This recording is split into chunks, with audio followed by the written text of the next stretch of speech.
আসসালামু আলাইকুম সবাইকে। আজ আমি বাংলার বধূ সেজে চলে এসেছি আপনাদের মাঝে আবারও নতুন একটা ভিডিও নিয়ে। আমি মাসুদা লিপি।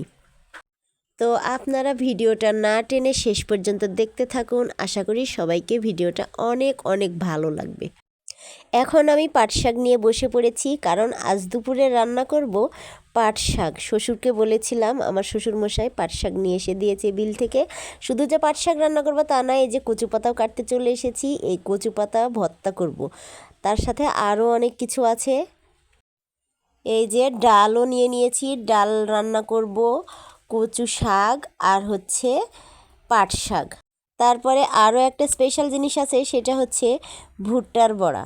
আমার অনেক দিন ধরেই ভুট্টার বড়া খেতে মন চাচ্ছিল। কাঁচা ভুট্টা দিয়ে আমি বড়া বানাবো, সেজন্য এই যে দেখুন ভুট্টাগুলো আমি খুলে।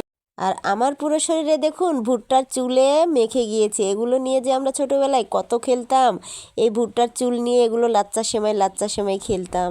আর পুরা শরীর মেখে গিয়েছে, তো আমি পুরা শরীরটা পরিষ্কার করে নিলাম। তারপরে যে এতক্ষণ কাটাকুটা করলাম, শাক বাছলাম, কচু পাতা কাটলাম, এই সব কিছুর ময়লাগুলো তুলে ঝাঁকার মধ্যে তুলে ফেলে দিয়ে আসতে হবে। এই যে অপরিষ্কার ভালো লাগে না, আগে পরিষ্কার তারপরে অন্য কাজ।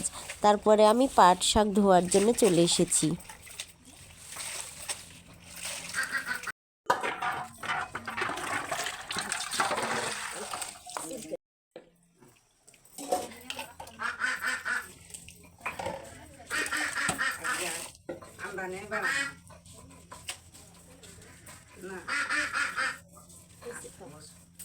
শাক ধোয়া শেষ করে এই যে খোলা ভুট্টাগুলো ধুয়ে বাটার জন্য নিয়ে নিয়েছি। আমি বাটতে বসে গিয়েছি। বাটা শেষ করে এদিকে পেঁয়াজ কাটতে বসে পড়েছি, কারণ রান্নার আইটেমটা আজ বেশি, পেঁয়াজ কাটা বেশি। পেঁয়াজগুলো সব কুচি করে কেটে নিয়েছি, সবটাতেই পেঁয়াজ বেশি লাগবে। আর এই যে এখানে আমি ভুট্টার সব কিছু রেডি করে নিয়ে বড়া বানানোর জন্যে। কিন্তু চিন্তায় পড়ে গেলাম, কারণ শাশুড়ি মা তেলের বোতল তো দিয়েছেন, এই যে এইটুকু তেল দিয়ে কি আর এত রকমের রান্না করা যায়? কিন্তু তা আর কি হবে, আমি ঘর থেকে বড় একটা বোতল নিয়ে চলে এসেছি। যা বলে বলুক গা, আমি এটা দিয়ে শুরু করলাম। এই তেল শেষ হয়ে গেলে তারপর আমি বড় বোতলের তেল দিব।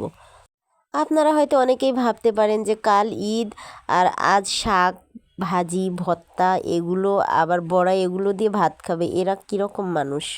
আসলে আমি ঢাকায় থাকি, আপনারা সবাই জানেন।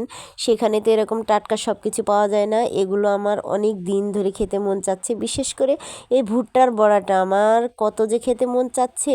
ভেবেছিলাম বাড়িতে গিয়ে আমি আগে এগুলোই খাবো, সেই কারণে আমি চলে এসেছি। আর এই যে দেখুন ডাল রান্না করছি, ডালের মধ্যে আম দিব না, আমের সময় এটা কি হয়?